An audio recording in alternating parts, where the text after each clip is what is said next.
तुम कभी किसी से वाद विवाद न करो। बहुत अमृतमय वचन है। उपासक, वाद विवाद मत करो। जिस प्रकार तुम अपने इष्ट देव को, अपने धर्म को दृढ़ विश्वास के साथ पकड़े हुए हो और महान मानते हो, ऐसे ही कोई दूसरे धर्म का उपासक अपने इष्ट देव को और अपने धर्म को महान मानता है।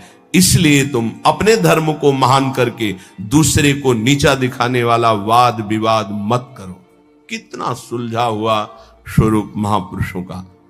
केवल वाद विवाद से तुम अपने धर्म और इष्ट देव को खो दोगे। दूसरे धर्म की निंदा करके, दूसरे के इष्ट देव की अवहेलना करके तुम अपने इष्ट देव और धर्म को खो दोगे। क्योंकि परमात्मा एक है और वही सब धर्मों का धर्म गुरु है, वही सब धर्मों का इष्ट है। एक बार एक महात्मा किसी नगर में से होकर जा रहे थे। संयोगवशात एक दुष्ट आदमी सामने से आया और वो क्रोधित होकर पीटने लगा। बहुत मारा महात्मा को, मूर्छिता हो गए महात्मा, इतना मारा। बहुत दुष्ट स्वभाव के भी होते। वो जमीन पर गिर गए। मारने वाला चला गया। कुछ श्रद्धालु आए, उनकी बड़ी सेवा की। जब होश में आए तब पूछा, महात्मा जी किसने मारा आपको? बोले, जिसने सेवा की उसी ने मारा है। जिसने सेवा की? वो कहा, महाराज आप तो मूर्छित थे, हम लोगों ने तो सेवा की है। बोले, बस जिसने सेवा की उसी ने मारा, दूसरा नहीं मार सकता। महात्मा जी ने कहा, जिसने मुझे पीटा वही सेवा कर रहा है, जो सेवा कर रहे हैं इन्होंने ही पीटा है। वो तो बड़े घबरा गए कि महात्मा पागल है क्या। तब उनके शिष्य ने जब सुना तो वो आए वहां दौड़कर। लोगों ने कहा, आपके गुरुजी पागल है क्या? तो बोले, नहीं, आप नहीं समझ पा रहे। जिस परमात्मा ने वो रूप रख करके पीटा, उसी परमात्मा ने आप लोगों को प्रेरित करके आप लोगों के रूप में सेवा की। हमारे गुरुदेव का मतलब ये है। भाव ये, आपके साथ जो निंदा अपमान तिरस्कार कर रहा है वो आपका आराध्य देव दूसरा नहीं है, वही आराध्य देव है। तुम्हारे किसी कर्म का मार्जन कर रहा है, ध्यान रखना। अब आगे बिल्कुल सुलझी हुई एक एक बात है। सच है कि उस दुष्ट में भी परमात्मा है। सच है कि व्याघ्र में भी परमात्मा है। पर हम महात्मा को तो गले लगा सकते हैं, लेकिन व्याघ्र को, सिंह को गले नहीं लगा सकते। ऐसे ही हम मानते हैं कि दुष्ट में परमात्मा है, पर दुष्ट पुरुष में विद्यमान परमात्मा को केवल भाव द्वारा प्रणाम करके उससे संभाषण और संग कदापि उचित नहीं है। जैसे सर्प में भी परमात्मा है, सिंह में भी परमात्मा है, तो उसे गले नहीं लगा लेंगे। एक एक चेष्टा, एक एक वचन अमृत है। अगर ये धारण कर लोगे तो आपका भजन बचेगा और पचेगा और बढ़ेगा। एक किसान खेत में दिन भर पानी भरता रहा। जब सायंकाल हुआ तो उसमें पानी एक चुल्लू भी नहीं टिका। वो बहुत परेशान हो गया। मेड़ ज्यों की त्यों सब ठीक थी। फिर उसने देखा तो चूहों ने छेद कर रखा था जगह जगह, कई जगह मेड़ में। वो छेद से बाहर जा रहा था।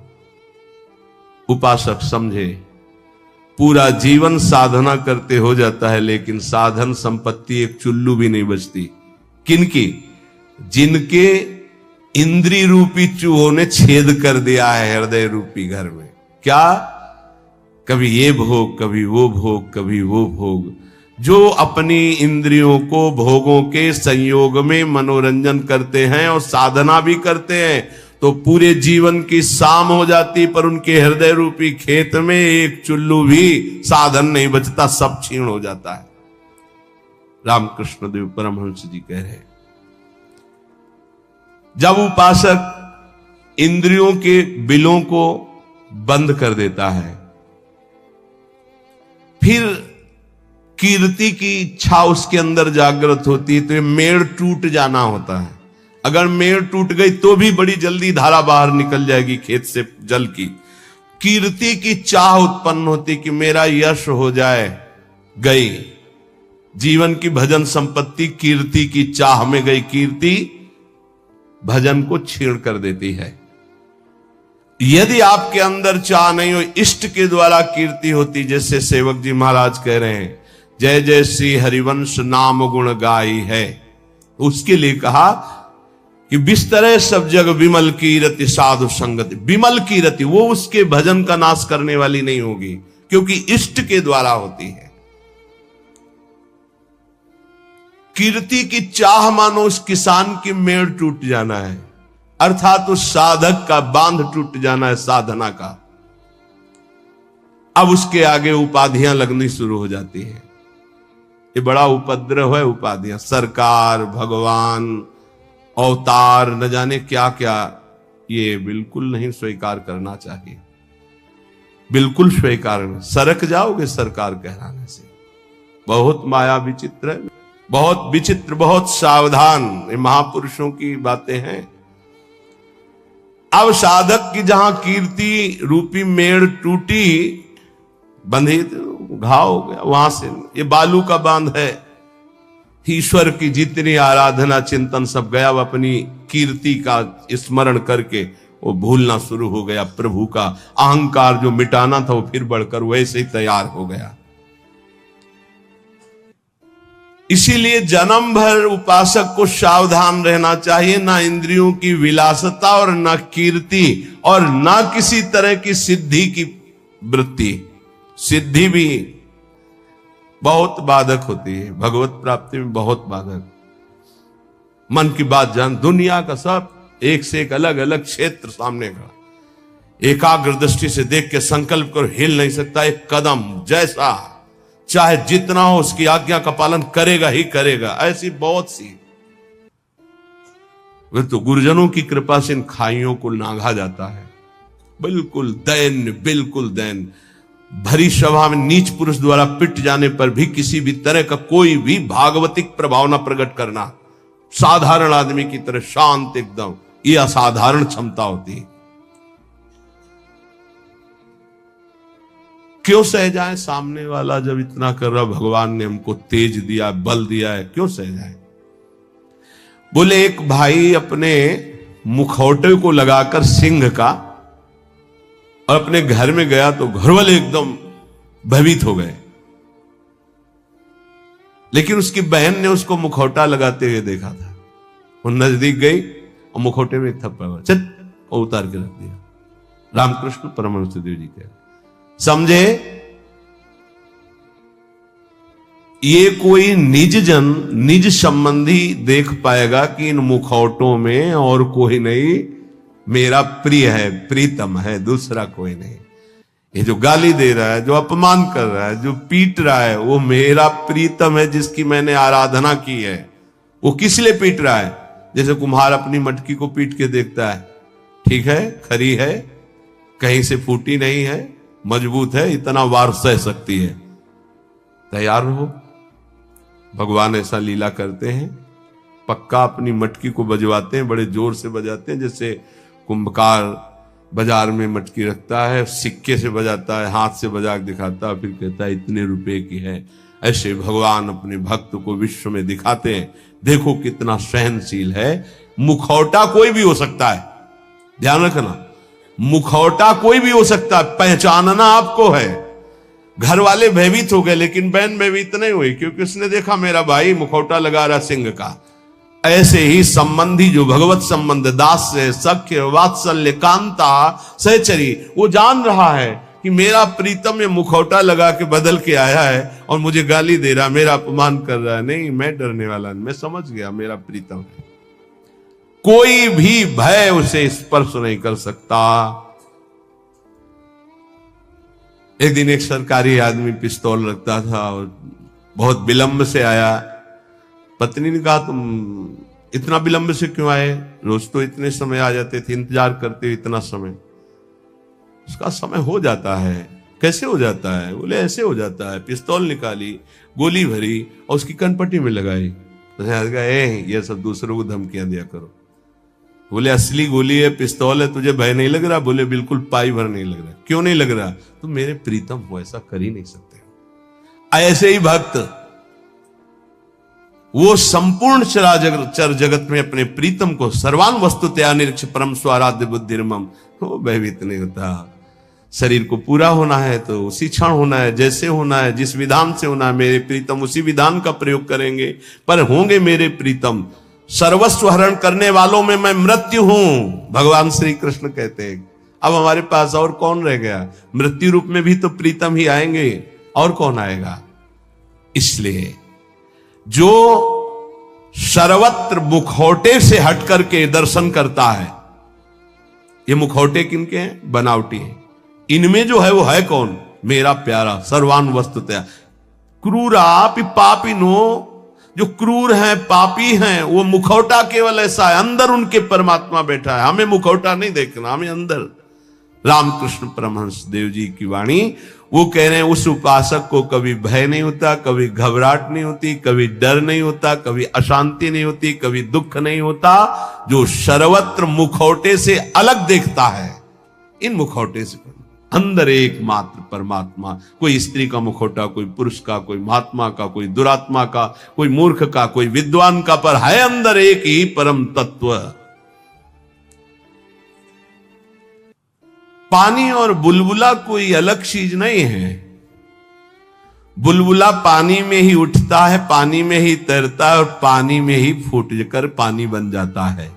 ठीक ऐसे ही परमात्मा में ही जीवात्मा प्रकट होता है, परमात्मा में ही रहता है, और परमात्मा में ही लीन हो जाता है। जीवात्मा कोई अलग चीज नहीं। जैसे पानी का बुलबुला पानी से ही प्रकट हुआ, पानी में ही रहता है, पानी में ही फूटकर पानी बन जाता है, ऐसे ही कोई स्वतंत्र नहीं है, उसी परमात्मा में विराजमान। अगर इतना जान लो तो तुम परमात्मा स्वरूप ही हो, ये परमहंस जी कह रहे हैं।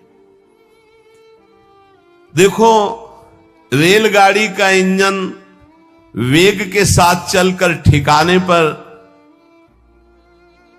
अकेला नहीं पहुंचता है, बल्कि लाखों लोगों को पहुंचाने की सामर्थ्य रखता है।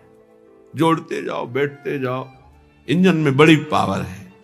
बोले ऐसे ही आचार्य इंजन है और अनुयायी जन आचार्य के डिब्बे हैं। कितने जन बैठ करके परम पद में, निकुंज में पहुंचते हैं। कभी भी ये नहीं सोचना चाहिए कि इतने लोगों का उद्धार कैसे हो जाएगा, इतने लोगों का कल्याण कैसे हो जाएगा। बहुत लोग जुड़े हैं, कैसे कल्याण? तो बोले ईश्वरीय शक्ति इंजन है,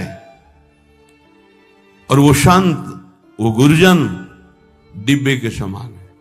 कनेक्शन इंजन से है, तो इंजन में 2-4 लोग बैठते होंगे, लेकिन डिब्बे में 70, 80, 90, 100 ज्यादा भी बैठ जाते होंगे। जनरल में तो ज्यादा ही बैठ जाते, कुछ बैठे, कुछ खड़े, कुछ पूरा सब, और सब वहीं पहुंचेंगे जहां इंजन पहुंचेगा। अब बिना टिकट के होंगे तो 2-4 थप्पड़ लगेंगे, थोड़ा टैक्स लग जाएगा, पहुंचेंगे वहीं। नहीं, बीच में अगर हो गया तो फिर उतारे भी जा सकते, उपद्रव होने पर, टिकट ना होने पर, पैसा ना होने पर उतार। इसलिए राधा राधा पैसा इकट्ठा कर लो, परम धन राधा नाम आधार। अगर जल्दी जल्दी में टिकट नहीं खरीद पाए हो तो थोड़ा ज्यादा लगेगा, पर राधा राधा राधा राधा पहुंच वहीं जाओगे। बात हमारी मान लेला। टिकट क्या है? निकुंज की ये जो मंत्र है, आचार्य संबंध है, आचार्य शरणागत से टिकट है। और जनरल में क्या है? राधा राधा राधा राधा राधा राधा, जैसे सब जप रहे हैं। तो बैठ सब गए हैं गाड़ी में, बीच में तुम्हारी चेकिंग भी होगी। बोले जल्दी में खरीद तो नहीं पाए, लेकिन एक राधा नाम की कीमत में पूरा त्रिभुवन बिक जाएगा। जो जांच करने वाले हैं वो कौन है? श्री जी के पार्षद ही हैं। ऐसे थोड़ी होता है कि आप श्री जी के पास सीधे डायरेक्ट पहुंच जाओ, ऐसा। तो राधा नाम जहां है ना, वो सीधे। और जिनको सौभाग्य से कहीं ये जो निकुंज के गुप्त मंत्र मिल गए हैं, तो तो अब दुर्भाग्य है कि उनके अंदर ठसक ना आवे, नहीं तो पास हो चुका है निकुंज का, पास मिल चुका है। मानो सच्ची मानिएगा, सौभाग्य दुर्भाग्य में आप बदल रहे हैं कि आप मंत्र का चिंतन नहीं कर रहे हो, विषय चिंतन कर रहे हैं। रेलगाड़ी के इंजन में उतने लोग पार नहीं हुए जितने डिब्बे में बैठकर वहां पहुंच जाते हैं। अर्थात आचार्य और आचार्य परंपरा, आचार्य के तो विशेष विशेष कुछ पार्षद हुए, लेकिन आचार्य परंपरा में लाखों ऐसे महापुरुष हो गए कि करोड़ों को श्री जी के पास पहुंचा दिया, श्री जी में तन्मय करा दिया। राजहंस कभी पानी, वो दूध पीकर पानी को छोड़ देता, राजहंस।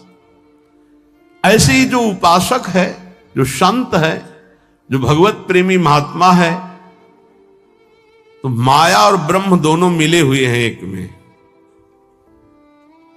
वो केवल ब्रह्म, केवल परमात्मा तत्व को और जल को जैसे छोड़ देता है, दूध पी के जल को छोड़ देता है, ऐसे वो माया के विकारों को छोड़कर परमात्मा स्वरूप में स्थित हो जाता है। दैवी संपदा का महान सुख उसके हृदय में जागृत हो जाता है, जो माया के विकारों पर मुक्ति प्राप्त कर लेता है। कोई भी विकार उसके ऊपर प्रभाव नहीं डालता। हाथी को खुला छोड़ दे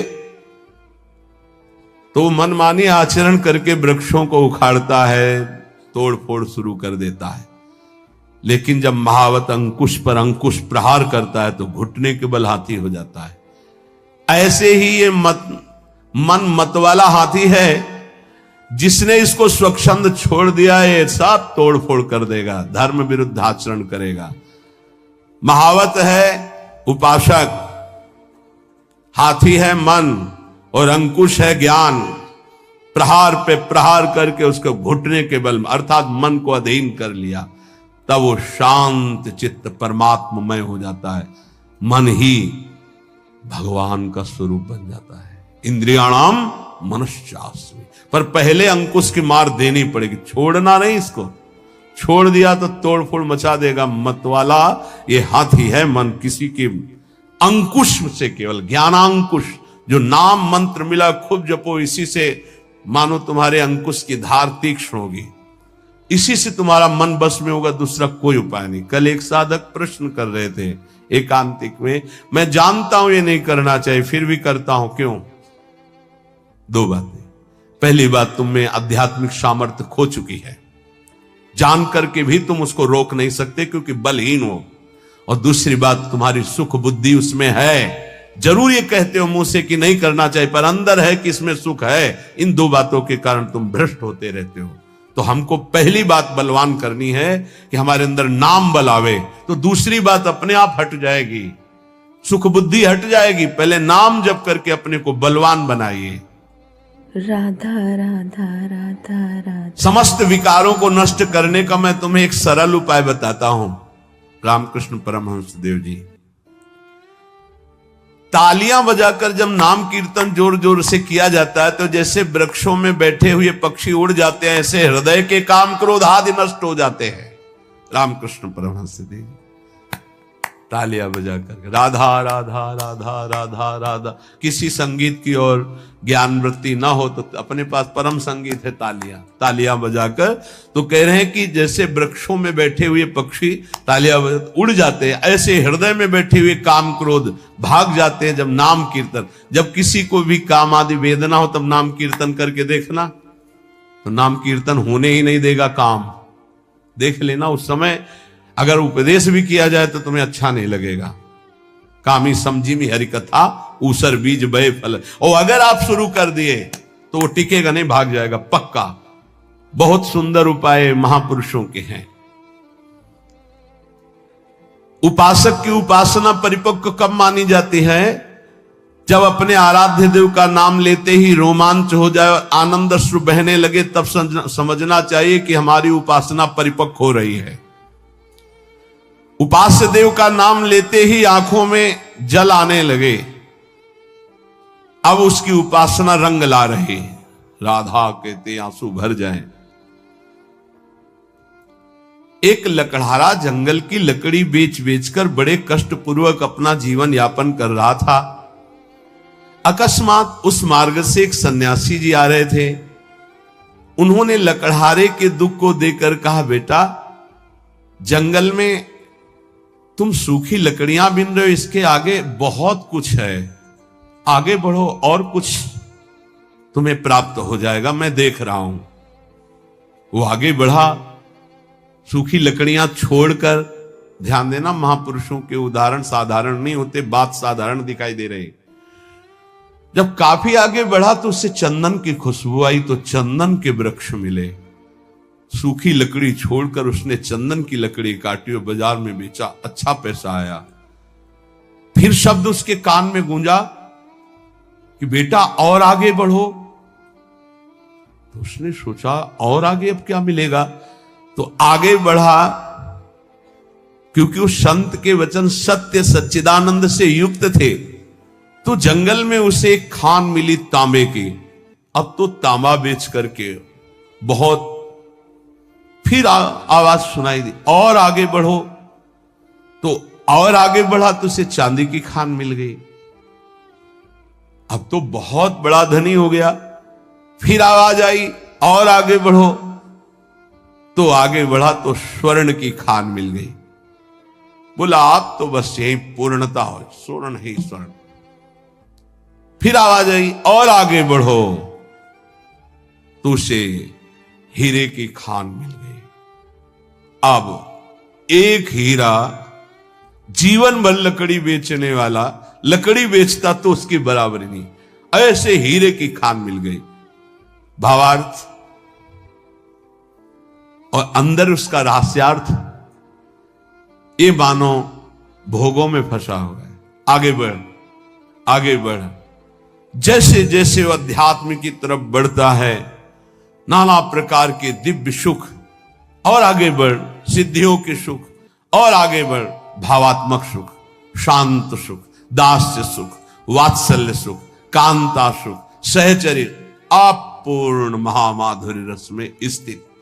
हमें जब तक भूमा सुख न मिल जाए तब तक रुकना नहीं, आगे बढ़ते रहना है। अल्प सुखों का भोक्ता भूमा सुख का अधिकारी नहीं होता। यदि संत की बात मानकर लकड़ी बेचना काम बंद न करता तो आगे नहीं बढ़ पाता। आवाज आती रही आगे बढ़, तो फिर चंदन, फिर आगे बढ़ा तांबा, फिर आगे बढ़ा चांदी, फिर सोना, फिर हीरा, अर्थात एक से एक दिव्यताएं, आप ज्ञान की सुंदर भूमिकाएं, भक्ति की सुंदर दिव्य भूमिकाएं, इनको क्रॉस करते थे। अल्प सुख साधना का मिले उसी में तृप्त हो गया, वो महान सुख को नहीं प्राप्त कर सकता। श्री रामकृष्ण परमहंस जी कहते हैं, लकड़हारे की तरह छोटी सी साधना के सुख को पाकर तृप्ति का अनुभव मत करो। ज्ञान का समुद्र लहरा रहा है आध्यात्मिक क्षेत्र में, और उस ज्ञान के परम धनी बनकर स्वयं भगवत स्वरूप हो जाओगे। देखो, एक छोटे पौधे की रक्षा उसके चारों ओर घेरा बना करके की जाती है, नहीं तो बकरी चर जाएगी। और वही पौधा जब बड़ा हो जाता है, वृक्ष रूप हो जाता है, तो सैकड़ों बकरियों का पेट भर जाएगा, उसकी छाया में रहेंगे, उसका कुछ नहीं बिगड़ेगा। ऐसे ही जब भक्ति का छोटा अंकुर निकले तो कुसंग रूपी बुरी संगति रूपी बकरी से बचना। बकरी का चरा हुआ छोटा पौधा किनगा बहुत ही मुश्किल देता है, क्योंकि डंठल भर रह जाता है, वैसे चुन लेती है। अर्थात यदि बुरी संगति हो जाए नए भगत को, तो पूरी भक्ति को ही वो नाश कर देगा, पूरा का पूरा नाश कर देगा। तो आप देख लो, आंखों के सामने दिखाई देता है। जब तुम्हारे हृदय में भक्ति, तो साधु संगति रूपी बाढ़ के अंतर्गत रहना। साधु संगत करे अनुदिन राति, अर्थात संतों के वचनों में केवल रहना, बस दूसरे की बातें मत सुनना, नहीं तो वो बकरी है, चर जाएंगी, किनगा भी नहीं निकलेगा दोबारा भक्ति का। ऐसे कितने उदाहरण जीवन में देखे हैं कि बड़े भाव से चलना चाहते थे, लेकिन भारी कुसंग हो गया, नष्ट हो गए, भारी कुसंग। जब वही भक्ति वृक्ष रूप हो जाएगी तो हजारों लोग नीचे आनंदित होकर विश्राम करेंगे, कुछ फर्क नहीं पड़ता, फिर निंदकों का कोई प्रभाव नहीं पड़ता। पर पहले भक्ति को वृक्ष रूप बढ़ने दो। ये कुवासना में लिप्त भोगी पुरुष, संसारी पुरुषों का संग जहर है। अगर इनका संग हुआ तो भक्ति का पौधा नष्ट हो जाएगा, ध्यान रखना। ये दुर्जन भेजे जाएंगे तुम्हारे पास, दुर्जन जो भक्ति को नष्ट करने वाले हैं, पर तुम इनका संग मत करना तो तुम्हारी भक्ति वृक्ष रूप हो जाएगी। बहुत जोर से प्रभाव पड़ता है दुर्जनों का। भगवान का भरोसा और विघ्न अपने आप नष्ट हो जाते हैं, पर बड़े भयानक प्रलोभन, बड़े भयावह दृश्य संसार के ऐसे उपस्थित होते। तो कह रहे कि ये तुम्हारे पास भेजे जाएंगे, भगवान से प्रेरित होकर भेजे जाएंगे, वो भेजेंगे। अब क्या भूमिका है, अब क्या भूमिका है? देखो, पत्थर चाहे सैकड़ों वर्ष पानी में पड़ा रहे, पर उसमें अग्नि उत्पादक शक्ति नष्ट नहीं होती। घर्षण करोगे पत्थर को तो अग्नि प्रकट कर देगा। ऐसे ही भक्त जब अपने हृदय में भगवत चिंतन की रगड़ करता है तो अनंत जन्मों से हम विषय रूपी पानी में पड़े रहे, लेकिन हमारे अंदर दिव्य शक्ति है, हम उसे जागृत कर सकते हैं। रामकृष्ण परमहंस जी कह रहे हैं, तुम जितना नाम स्मरण करोगे तो तुम्हारे हृदय में घर्षण शक्ति से एक आध्यात्मिक बल प्रकट होगा। जैसे कई बार सत्संग में का अगर ध्यान दिया हो, दो लकड़ियों के घर्षण से जैसे अग्नि प्रकट हो जाती है, ऐसे ही जवान और नाम के घर्षण से आध्यात्मिक शक्ति पर प्रकट होती है। राधा राधा राधा राधा राधा। जैसे सैकड़ों वर्ष पत्थर जल में पड़ा रहे तो इसका मतलब नहीं कि उसके घर्षण से चिंगारी नहीं होगी। ऐसे ही सैकड़ों जन्मों से मैं विषयों में पड़ा रहा हूं, इसका मतलब यह नहीं कि मेरे अंदर आध्यात्मिक शक्ति उत्पन्न करने की सामर्थ्य नहीं रह गई। मैं भगवान का अंश हूं। आज जागूंगा तो आज मैं परमात्मा प्राप्त हो जाऊंगा। आज हम में वो सामर्थ्य है, हम अपनी सामर्थ्य को जागृत करें। कैसे? नाम जी है जपी जागहि जोगी।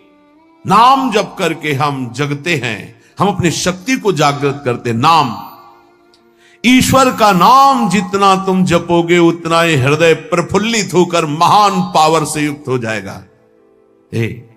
बड़े बड़े महापुरुषों के वचनों को पकड़ लो। एक मनुष्य कुआं खोदना शुरू करता है, बस एक हाथ पानी रह जाता है और रोक देता, थक गया। ये 25 हाथ खोद चुका, फिर भी पानी नहीं निकला। अब तो लगता है नहीं निकलेगा, और एक हाथ में पानी है। ऐसे ही साधक कभी कभी धोखा खा जाता है। बस भगवत प्राप्ति होने वाली है, उसको लगता है पूरा जीवन हो गया, अभी तक कोई अनुभव नहीं हुआ। अरे थोड़ा एक हाथ और खोद, स्रोत निकलने वाला है। रामकृष्ण परमहंस जी कह रहे, पर वो नादान, एक हाथ में पानी निकलने वाला था, छोड़ दिया। दूसरी जगह कुआं खोदा, फिर छोड़ दिया, फिर तीसरी जगह कुआं खोदा, पूरा जीवन कुआं खोदने में लगा दिया, पानी नहीं पी पाया। समझ पाए? ऐसे उपासक है ये संप्रदाय, वो मार्ग, लेकिन पानी नहीं पी पाया चुल्लू भर। अगर एक ही ढंग से खोदता तो बस एक हाथ बाद स्रोत खुलने वाला था। एक गुरु, एक ग्रंथ, एक पंथ, एक मंत्र, एक संत, एक कंत, सांगो पांग उपासना पकड़ लो, निकल जाए। हमने देखा कि जो इधर उधर भटकने वाले वो जीवन भर भटकते रहते हैं, क्योंकि तलवार की धार पर चलने के लिए जो हिम्मत चाहिए वो गुरु बदलने से नहीं आती, वो चलने से आती है। ये जो बदलुआ लोग होते हैं ना, बदलते ही रहते हैं। व्यभिचारी की वृत्ति